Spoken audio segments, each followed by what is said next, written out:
Good morning all of you.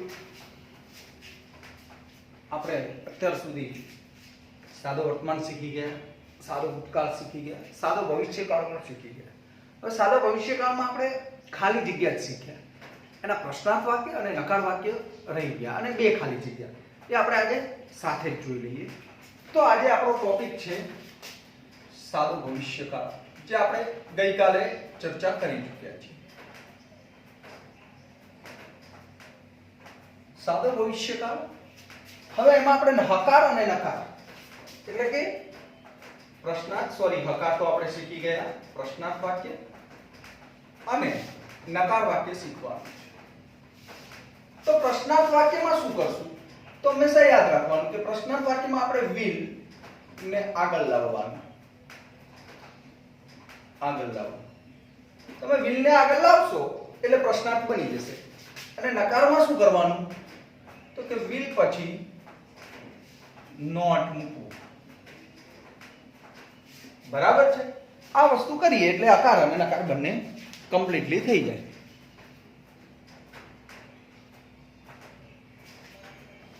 દરેકને ખબર પડી ગઈ છે કે પ્રશ્નાર્થ કરવું છે તો આપણે શું આગળ લઈશું? will ને આગળ લઈશું. નકાર કરવું છે તો not will પછી એક્ઝામ્પલ લઈએ એટલે વધારે ખબર પડે.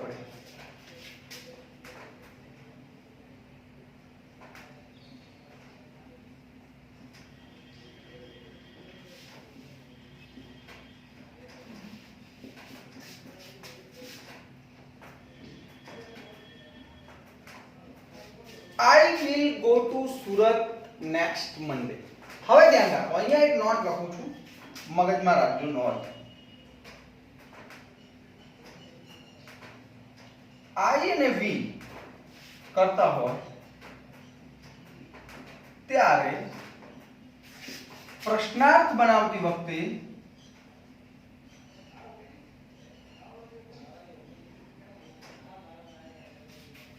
શેર નો ઉપયોગ કરવો.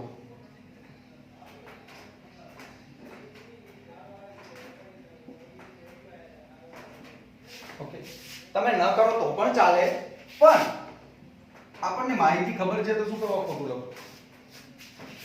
હવે અહીંયા મેં કીધું એ પ્રમાણે પ્રશ્નાર્થ બનાવવા માટે આપણે will ને આગળ લાવી દઈએ તો કે will I. હવે I નું આપણે સમજવા માટે I જ કરીએ છીએ, બાકી પ્રશ્નાર્થ જ્યારે બનાવો છો ત્યારે will you થઈ જાય. Will you go to Surat next Monday? આ પતી ગયું પ્રશ્નાર્થ. મગજમાં બેસી ગયું, will આવી ગયું. will ને આપણે આગળ લાવ્યું, પ્રશ્નાર્થ બની ગયું. સો સિમ્પલ. will ને આપણે આગળ લાવ્યું. અહીંયા I અને we, અહીંયા યુ થઈ જાય. હંમેશા યાદ રાખવું કે I આપેલું હોય તમને ને એનું પ્રશ્નાર્થ બનાવો છો ત્યારે યુ થઈ જાય. અને યુ નો જવાબ વખતે હવે will you go to Surat next Monday? તો કે yes I will go to. You નું I થઈ જાય. યુ નું I અને I નું યુ પ્રશ્નાર્થ વખતે જ્યારે તમે પ્રશ્નાર્થ બનાવો છો ત્યારે. એટલે આ નિયમ આપણે કોઈ લાગુ પડતો નથી, કારણ કે v નું તે થઈ જશે ને I નું યુ થઈ જશે પ્રશ્નાર્થ બનાવવા માટે. પણ સમજ પૂરતું ત્યાં જરૂરી છે. હવે આનું નકાર બનાવવું છે મારે, તો will પછી not મૂકવું. જેમ છે એમ લખતા રહીએ. I will પછી not મૂકવું, મૂકી દીધું. Surat next Monday. Is it clear?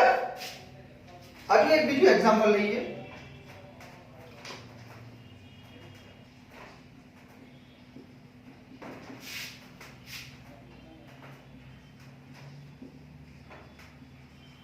Suresh will sing a song. પ્રશ્નાર્થ બનાવવું છે, will ને આગળ લઈ લઈએ. will Suresh sing a song?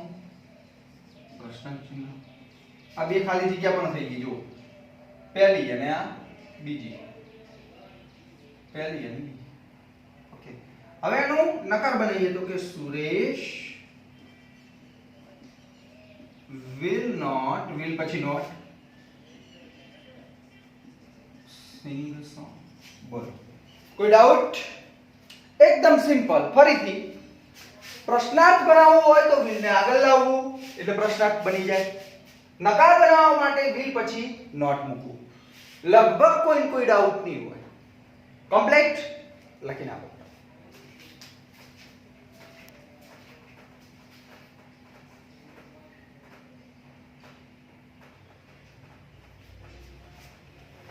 હવે જોઈએ તો આ 5 વાક્યો જે મેં લખ્યા છે સમજજો બરાબર. I will sing a song, he will buy a car, they will go to Surat tomorrow, Divya will draw a picture, Anand will come here on Monday. આ 5 વાક્યોને તમારે પ્રશ્નાર્થ અને નકાર બનાવવાના છે. કમ્પ્લીટ. હવે જે વાક્ય લખ્યા છે સાદા ભવિષ્યકાળમાં going to વાક્ય રચના સમજો. આપણને going to વાળું પણ આવે છે. તો શું છે going to સમજીએ. What is going to? તો વાક્યમાં તમને going to આપેલ હશે એનો ઉપયોગ કરવાનો છે. કેવી રીતે કરીશું એ આપણે સમજવાનો પ્રયત્ન કરીએ. તો going to કેવી રીતે? તો going to આવે જ્યારે સમજો, મગજમાં રાખજો, ત્યારે તમારી વાક્ય રચના બનશે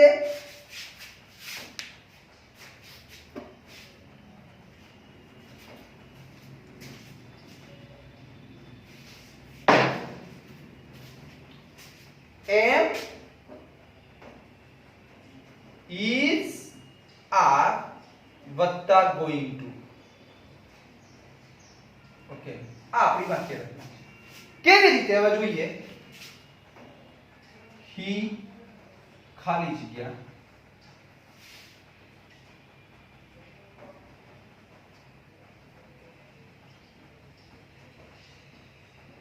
કૌંસમાં તમને આપેલું છે going to વત્તા બાય. હવે તમારે જ્યારે પણ તમે going to જોવો છો, વત્તા બાય આપ્યું છે, જ્યારે પણ તમે આ જોવો છો ત્યારે તમારે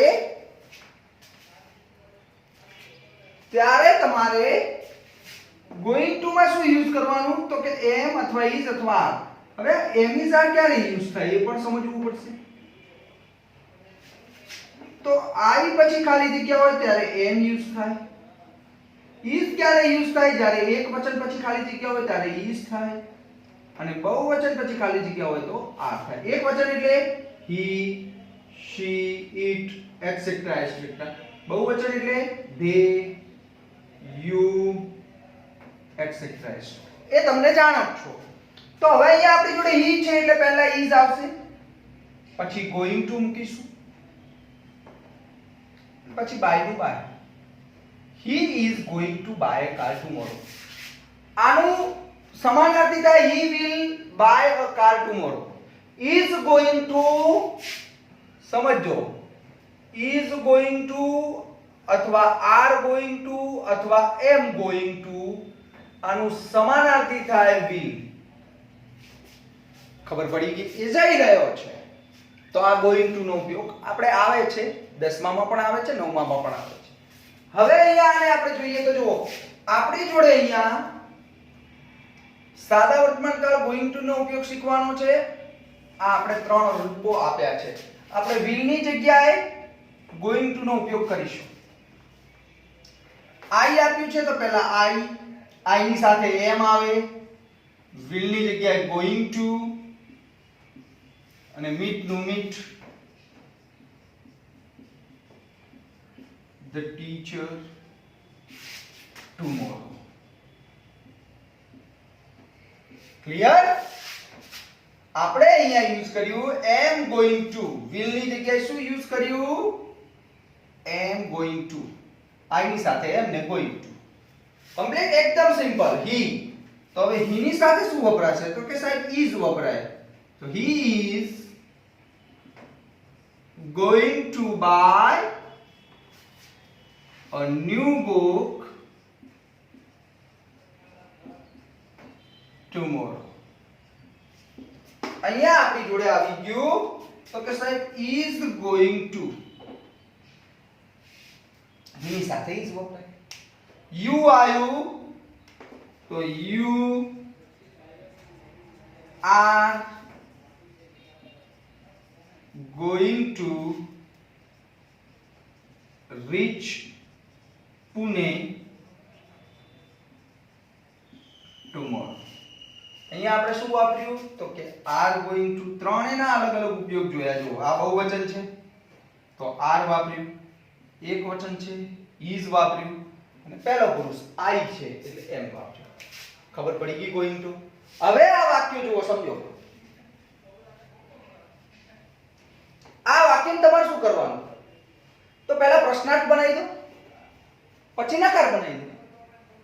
ગોઈંગ ટુ વાળું એની વાક્ય રચના અહીંયા લખેલી છે, લખી નાખો ફટાફટ. ચલો ફટાફટ સ્પીડમાં, વાર ન કરતા.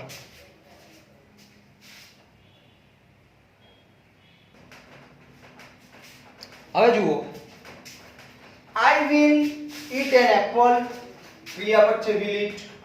He will sell books tomorrow, will sell. Som will come for the function, will come. The teacher will give us the books, will give. The boys will play cricket, they will write essays, Amit will sell. મગજમાં બેસી ગયું? તો આ જે છે આને તમારે going to નો ઉપયોગ કરી અને વાક્ય બનાવવાનું છે. શેનો ઉપયોગ? going to. going to અને એની આગળ આવશે am અથવા is અથવા are વત્તા ક્રિયાપદ જે આપેલું છે. આનો ઉપયોગ કરીને વાક્ય બનાવવાનું છે. ઓલા જે વાક્ય છે એનું પ્રશ્નાર્થનકાર બનાવવાનું છે. આનું છે am is are વત્તા going to વત્તા ક્રિયાપદનો ઉપયોગ કરીને વાક્ય બનાવવાનું છે. ખબર પડી ગઈ? તો આ રહ્યો આપણો ભવિષ્યકાળ જે આપ જાણી ચૂક્યા છો. એમાં આપણે ખાલી જગ્યા શીખ્યા, પ્રશ્નાર્થ શીખ્યા, નકાર શીખ્યા અને going to નો ઉપયોગ શીખ્યા. આવતીકાલથી આપણે ચાલુ વર્તમાનકાળ ચાલુ કરીશું. કમ્પ્લીટ? આટલું લખી નાખો, હોમવર્ક કરી લેજો. કોઈ ડાઉટ હોય તો મને પૂછી લેજો. અને જેટલું પણ આપણે આગળ ચલાવીએ છીએ પાછળનું ભૂલી ન જાઓ એ ખાસ ધ્યાન રાખજો. જો પાછળનું ભૂલી ગયા તો એ કામમાં આવશે નહીં. અને ક્રિયાપદના રૂપો V1 V2 અને V3 જે મેં તમને PDF મોકલી છે કમ્પલસરી તૈયાર કરવી, કારણ કે હવે પછીના જે કાળ આવશે એમાં જરૂરી છે. મગજમાં બેસી ગયું? I hope you all be understood. Thank you. Have a nice day.